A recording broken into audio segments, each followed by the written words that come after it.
Hey, what's up, my friends? So I make predictions about world events we might see unfold in the news and around the world. Really have India. India is very much geographical location on my radar these days. I really feel like we're going to see a very significant and just powerful movement in marches across India for women's rights, this summer in 2024.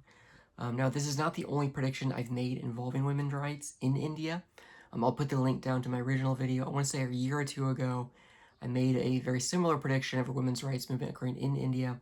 A few weeks later, that did indeed occur. I was picking the name Parvati Devi, or Parvati Diva.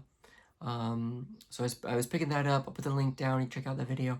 But India, it's coming back. It's back on my intuitive radar again.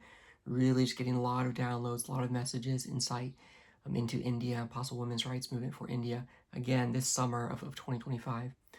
Kind of stretch my intuition here, trying to get more clarity for this prediction for this one. Kept picking up West Bengal, in a kind of that geographical location of India, West Bengal. Thought I was getting Marrakesh as well, which I'm not even sure if that's in West Bengal, probably not. Was getting Bengal, West Bengal, and I thought I was picking up the name, probably not gonna pronounce this right, but Chandra, Chandye. I'll put the tweet up there so you can kind of read that download there. I'm getting the name Chandra. I also thought I was picking up the name Rakesh. Now what's interesting, I looked up the meaning, the original kind of Indian or Sanskrit meaning and translation of those names, and they both mean moon. They're both very lunar names. So Chandra, I believe, means of light of the moon, and Rakesh means Lord of the Moon. So I thought that was interesting. I don't know if there's any kind of meaning or significance to that, honestly. But I was just getting those downloads, looking that up to even see, is that a name that anyone has in India. Chandra is typically a female name, whereas Rakesh is more of a male name. But both of them have that lunar meaning, which I just thought was interesting. And now what's also interesting is they're both names that originate from West Bengal, or are in Bengali names, which I had no idea going into that.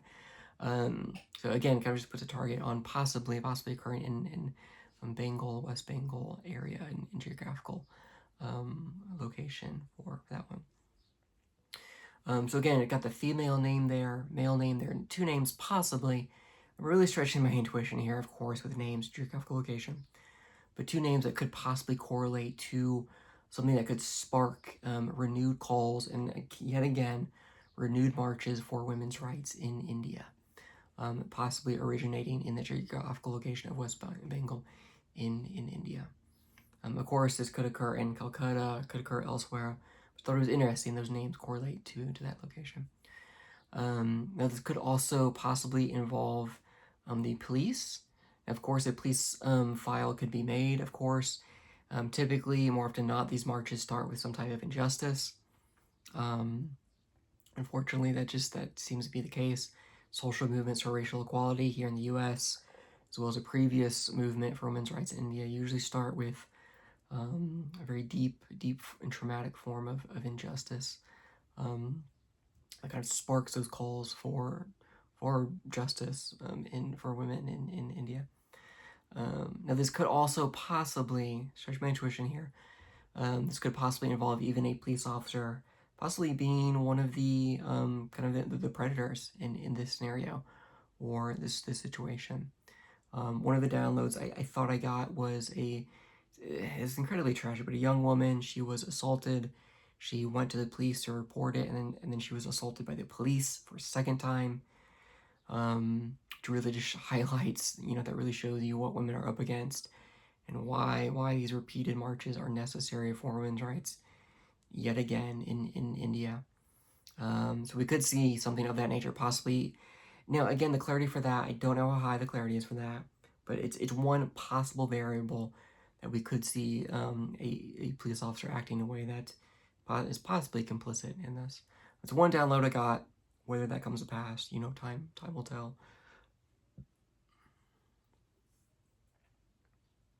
For now, that's what I have for this one, my friends. Still kind of pressing in, honing into this one. You know, India, it's a special place. It's a really special place. I've had some really good friends from India, or international students, and it's a beautiful culture, man. There's just a deep spiritual resonance, vibration to that culture. I don't know. I've yet to go there. It's one of my dreams is to go to India one day. It's just a culture that is very, very near and dear to my heart through friends I've made and cultural events that I have gone to here in the States. But every country has light and every country has darkness. And India's light is very, very bright. It's beautiful. It's just a deeply spiritual place there. A lot of spiritually wise souls there. But it has that darkness coupled along with that light as well as all countries do. One of the darkest parts of India is this spiritual battle, because I believe that's truly what it is, a spiritual battle for women's rights in India, and the spiritual forces oppressing them and just wanting to keep them down and silenced and just destroy them. And we see these injustices almost as a physical manifestation of that, of the march, of the spiritual battle, for women to be recognized, to be given their God-given human rights. Yeah. All right, my friends, if I get any more updates, I'll be sure to do an update video for this one. In the meantime, please be praying for the women of India as they fight and march and demand human rights in India.